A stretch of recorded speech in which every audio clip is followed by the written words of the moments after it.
Salam sejahtera Malaysia, denyut nadi suara rakyat bergema di channel ini. Terima kasih kerana bersama-sama dalam channel ini.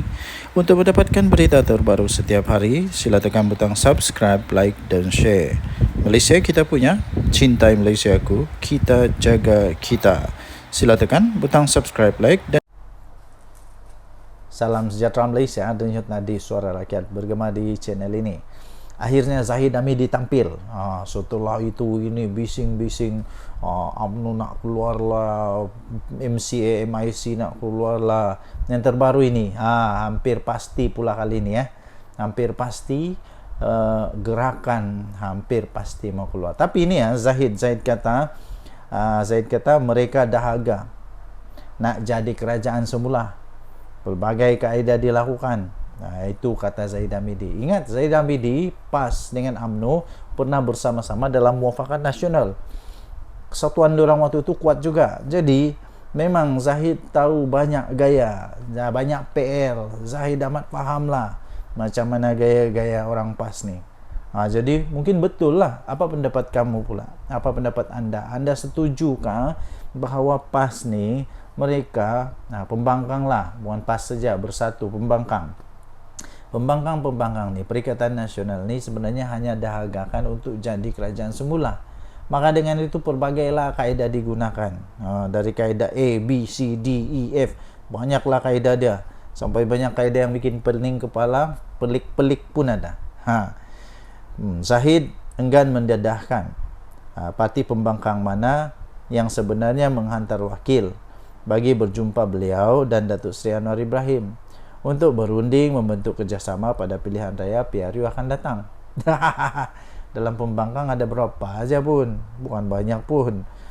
Presiden UMNO merangkap pengerusi BN itu, berkata pihak terbabit sanggup melakukan pelbagai kaedah kerana dahagakan untuk menjadi kerajaan semula.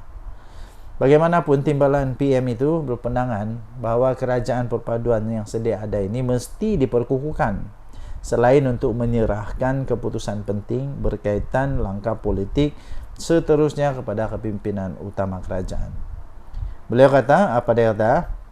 Mereka memang pernah berada dalam kerajaan, betul lah. Mereka memang pernah dalam kerajaan. Kini mereka jadi pembangkang dan mereka dahaga nak jadi kerajaan semula. Pelbagai kaedah lah dilakukan. Itu buat tak jadi, buat yang ini. Itu buat tak jadi, buat yang ini. Tunggang ini tidak berapa ngam, lupakan tunggang yang lain pula. Yang ini sensasikan, tak berapa nak jadi, sensasikan hal yang lain pula. Benda kecil disensasikan sehingga ditunggang menjadi tunggangan politik pun ada juga. Jadi itulah yang mungkin maksud kepada apa yang disebut oleh Zahid Hamidi ini. Okey, jadi beliau ketika ditanya berkata demikian ketika ditanya sama ada wakil parti pembangkang itu ada kaitan dengan kabar angin, kononnya PAS akan bekerjasama dengan Pakatan Harapan. Pelik. Jadi kalau bekerjasama dengan Pakatan Harapan mesti DAP akan dibuang.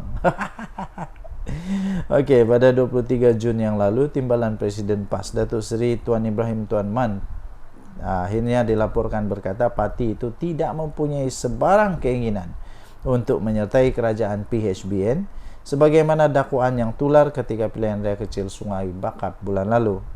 Beliau dipetik berkata tiada sebab wujudnya perbincangan antara parti itu dengan kerajaan perpaduan, sedangkan mereka tetap dengan pendirian bahawa tidak akan mendukung kerajaan pimpinan Perdana Menteri Datuk Seri Anwar Ibrahim. Suka hati hampa lah. Kalau hampa ada pemimpin yang lebih baik daripada Datuk Seri Anwar Ibrahim, dipersilakan. Tapi setakat ini saya nampak tiadalah. Tiadalah.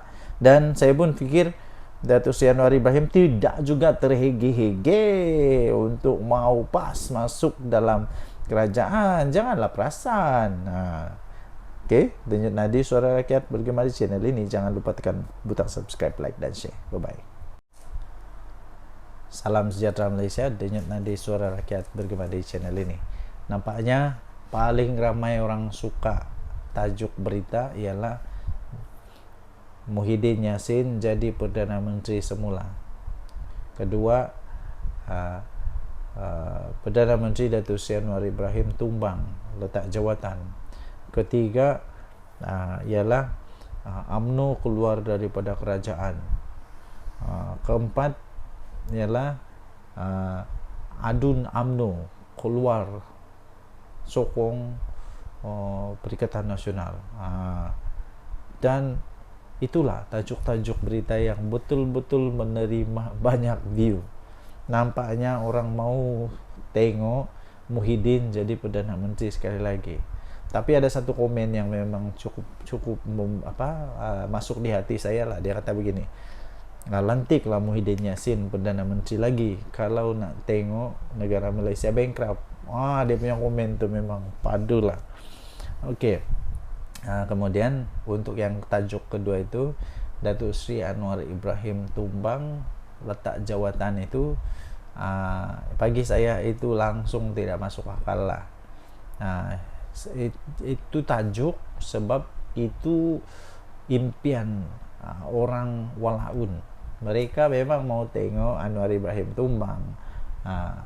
Kenapa dong mau tengok Anwar Ibrahim tumbang? Saya pun tidak tahu kenapa. Kenapa mau cepat sangat itu saya Anwar Ibrahim tumbang? Ada juga komen yang saya baca dalam komen-komen itu bilang sebab mau selamatkan anak menantu, mau selamatkan diri sendiri, sebelum masuk penjara mesti selamat dulu. Macam begitulah komen-komen dia. Jadi saya pun tidak pasti kenapa orang suka tengok berita Datuk Seri Anwar Ibrahim tumbang letak jawatan. Kemudian satu lagi yang famous juga, Zahidah Midi letak jawatan. UMNO keluar kerajaan, MP UMNO keluar. Ini memang betul menarik perhatian orang. Apa memang betulkah orang mau tengok UMNO keluar daripada kerajaan Madani? Apa kelebihan yang UMNO dapat kalau dia keluar dari kerajaan Madani? Saya pikir tidak ada apa-apa kelebihan, tidak ada apa-apa keuntungan, malah banyak kerugian. UMNO bukan kuat macam dulu lagi. Sekarang ini UMNO perlu bersyukur dia berada dalam kerajaan, walaupun dia gagal dengan teruk pada pilihan yang lalu. Dia menjadi pilihan raya yang paling teruk dalam sejarah UMNO. Tapi dia tetap juga berada dalam kerajaan. Ini patut disyukuri oleh UMNO. Jadi untuk mau tengok UMNO keluar dari kerajaan ini, saya rasa tidak masuk akal lah. Masuk akal okey lah, dipersilakan, tidak masalah. Tapi untuk kerajaan ini tumbang memang betul-betul pelik. Tidak akan tumbang lah. Paling saya heran, ramai orang tidak pandai mengira. Pelik juga. Dengan PRK 1 menang, ADUN pula tu, Dewan Undangan Negeri pula tu, dia kata boleh rampas kerajaan Putrajaya. Pelik bin ajaib. Macam mana tu ADUN menang, Dewan Undangan Negeri menang, Parlimen tumbang pula. Tak ada kena-mengena. Lepas tu apa lagi? Kalau UMNO keluar pun, Datuk Seri Anwar Ibrahim tidak akan tumbang juga. Tidak. Okey, jadi itulah antara. Salam sejahtera Malaysia, denyut nadi suara rakyat bergema di channel ini. Tuan-tuan dan puan yang dihormati sekalian, banyak berita-berita terkini yang menggemparkan dunia, termasuk di Malaysia pada hari ini. Betul-betul tidak disangka akan berlaku banyak sekali berita yang menarik untuk dikongsikan pada hari ini. Okey, pertama sekali kita nak kongsi tentang satu perkara pendedahan terbaru yang sepatutnya Hadi Awang dan semua kerajaan PAS dapat menjelaskan dengan baik. Ini dia. Jelaskan ini. Kerajaan Negeri Kelantan patut untuk jelaskan ini. Daripada Harapan Daily, 27 Julai. Tanah untuk Datuk K. Kerajaan Kelantan perlu untuk memberi penjelasan. Kerajaan Kelantan perlu untuk memberi penjelasan berhubung satu maklumat berkaitan lot tanah di daerah Kuala Krai di Kelantan yang didakwa telah diserahkan kepada seorang tauke Cina. Senarai lot tanah yang berkenaan dimuat naik telah dimuat naik oleh seorang aktivis yang dikenali sebagai Wan Muhsin di laman sosialnya. Lepas tu dia kata apa? Dalam komen itu dia kata, tahniah Datuk K pula, Datuk Tay Kian Chuan. Nama Datuk tu Datuk Tay Kian Chuan. Kurniaan tanah pajakan 62.2582 ekar selama 99 tahun. Mana kata pajakan ini sampailah tahun 2123. 99 tahun. Demikian caption pendek yang tertera pada video tersebut. Menurut perkongsian daripada beliau, iaitu Wan Muhsin ini, dia kata terdapat 9 lot tanah di Kulakrai dengan keluasan 62 ekar yang dikatakan mempunyai kaitan dengan Datuk T seperti surat yang tertera itu. Pada tahun lepas, aktivis itu juga pernah mendedahkan beberapa surat mendakwa kerajaan Kelantan telah memajakkan tanah lebih 99 tahun kepada bukan Melayu. Dalam satu hantaran di Facebooknya pada tahun yang lalu, beliau turut mendakwa bahawa rakyat Kelantan bersusah payah untuk mendapatkan tanah. Untuk nak dapat sebidang tanah pun susah. Tetapi begitu mudah pula kerajaan tiba-tiba membuat pajakan pula 99 tahun kepada Datuk T. Jadi ini perlu dijelaskan oleh mereka yang berkenaan. Sementara itu di ruangan komen TikTok ada netizen lah beri komen. Antaranya komen dia apa? Woi, inilah pemimpin ular mak. Ini bukan ulamak dia tulis nih, ular mak. Anak sendiri diabaikan, anak kera disusukan. Hebat demo, kata Hussein X Menkris. Kemudian dia kata lagi, jangan kutuk, ada dalil nanti. Sindir Zafir Zakaria. Nanti kejap lagi adalah dalil. Kemudian dia kata, terus ada satu lagi daripada Kreatif PP. Dia kata, teruskan bongkar sin, terbaik. Okey. Jadi ini patut dijelaskan oleh pemimpin PAS. Nanti keluar dalil pula. Inilah dia orang buat boleh, orang lain dah buat tak boleh. Okey, tinggalkan komen anda. Kita jumpa lagi. Bye-bye. Salam sejahtera Malaysia. Denyut nadi suara rakyat bergema di channel ini. Harapan seluruh rakyat Malaysia masih lagi sama sampai sekarang, iaitu kita mau supaya Jolo dapat ditangkap. Jolo dapat ditangkap, dibawa balik ke Malaysia supaya dia dapat pengadilan seadil-adilnya. Kalau dia salah, salahlah. Kalau dia betul-betul lah. Jadi saya harap dengan lebih kurang 30 juta rakyat Malaysia ini, kita berharap semoga Jolo dapat ditangkap, dapat dibawa balik. Walaupun sudah lama usaha, tapi saya percaya polis di Raja Malaysia masih lagi berusaha untuk mencari di mana Jo Jambul. Jolo ni lah. Sekarang ada berita terbaru untuk Jolo, tahu. Saya ingin kongsikan, Jolo diarahkan lucut hak berlian sempurna. Hakim mendapati 3 berlian itu dibeli menggunakan dana 1MDB yang diseleweng. Lu tak hijau yang didakwa dalang menyeleweng dana 1MDB diperintah melucut hak berlian sempurna dibeli untuk ibunya daripada pembuat barang kemas yang mereka bentuk perhiasan selebriti seperti Beyonce dan Adele.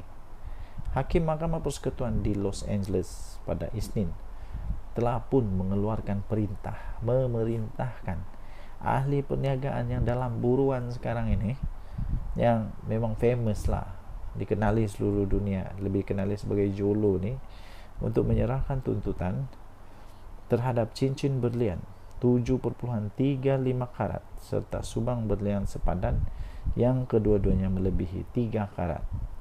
Hakim mendapati ianya telah dibeli. Berlian ini telah dibeli dengan menggunakan dana berbilion dolar yang diseleweng daripada 1MDB. Cincin berkenaan sekarang ini dinilai sekitar US dollar 1.17 juta, dan subang itu pula dianggarkan bernilai US dollar 628,000. Hoyo, ini cincin harganya lebih kurang 5 juta ringgit. Gila ke apa. Subang itu pula 628,000 US dollar. Lebih kurang berapa? 3 juta lebih nih. 3 berlian tersebut direka bentuk oleh mereka berprestis berpengalaman di New York, Lawrence Schwartz, yang menurut pendakwa Amerika Serikat turut membuat rantai leher berjumlah USD 23 juta bertata berlian merah jambu untuk dijadikan pemberat kertas dan secara pribadi dihantar kepada Rosma Mansur, istri bekas Perdana Menteri Najib Razak, menurut testimoni Mahkamah Amerika Serikat. Wih, hebatnya Rosma Mansur ni memang hebat lah. Kalau betul ini pemberat kertas 23 juta. Kayaknya Hakim Daerah AS Del Fisher di Los Angeles menyifatkan berlian dijadikan hadiah daripada Low kepada ibunya Evelyn adalah permata hasil jenayah diseleweng menerusi penipuan 1MDB. Low Taek Joe masih diburu oleh pendakwa oleh pihak berkuasa Amerika Serikat dan Malaysia. Pada Jun, Low Taek Joe mencapai persetujuan dengan Jabatan Keadilan Amerika Serikat untuk mengembalikan aset lebih 100 juta US dollar didakwa diperolehi dengan menggunakan dana 1MDB. Dia dituduh bersama bekas pegawai perbankan kumpulan Goldman Sachs yang disabitkan pada perbicaraan di New York pada 2022. Pada itu, dalam kes yang berkaitan, bekas peguam 1MDB Jasmine Low diarahkan pada Isnin melucut hak lakaran pensel lukisan Pablo Picasso berjudul Trois Femmes Nues et Buste di Home yang dibeli sekitar 1.4 juta US dollar. Jasmine Low yang didakwa oleh pihak berkuasa Malaysia dan memberikan keterangan terhadap Najib tahun ini juga bersetuju menyerahkan US dollar 25,000 dalam akaun bank Swiss menurut arahan ditandatangani pada Isnin oleh Visa. Daripada FMT, anda boleh layari ini di FMT. Ni Jolo diarah lucut hak berlian sempurna 23 Julai. Denyut nadi suara rakyat bergema di channel ini. Jangan lupa tekan butang subscribe, like dan share. Malaysia kita punya, cinta Malaysia, kita jaga kita. Bye bye.